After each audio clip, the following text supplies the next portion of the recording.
শাকচুন্নি সীমার দিকে আংটিটা এগিয়ে দিতেই দ্রুত সীমা আংটিটি আঙুলে পরে নিল। সাথে সাথে তার শরীর মাটিতে লুটিয়ে পড়ল।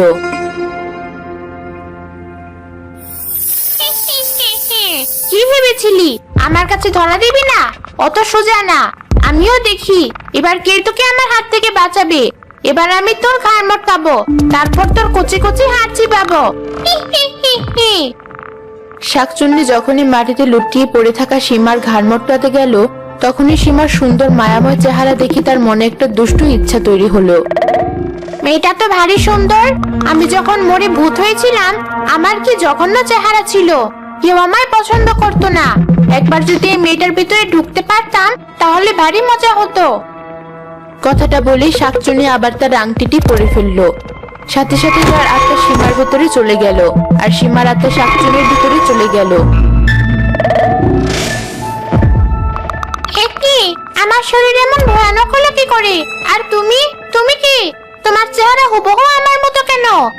হি হি হি হি। আমি শাকচুন্নি, যার ভয়ে তুই তেঁতুল গাছের কাছে যেতে চাইতি না। তবে আজ থেকে তোকে ওই তেঁতুল গাছেই থাকতে হবে, আর আমি থাকবো তোর বাড়িতে। হি হি হি হি।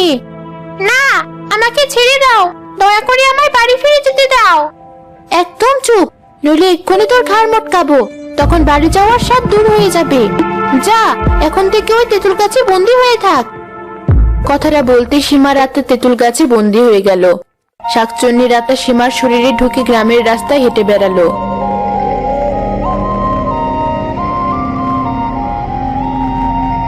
আরে সীমা, ওদিকে কোথায় যাচ্ছিস এই ভর দুপুরে বাড়ি না গিয়ে?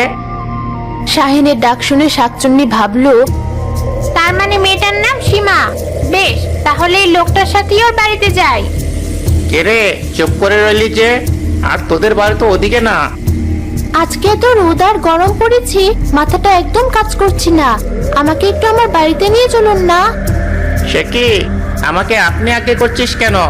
চল, আমি তো ওদিকে যাচ্ছি, তোকে তোর বাড়িতে দিয়ে আসবো। কথাটা বলেই শাহিন সীমাকে সীমাদের বাড়িতে নিয়ে গেল। তখনই শাহিনের শরীরে মানুষের গন্ধ পেয়ে শাকচুন্নির জিভ লক লক করে উঠল। মানুষের গন্ধে আমার পাগল পাগল লাগছে।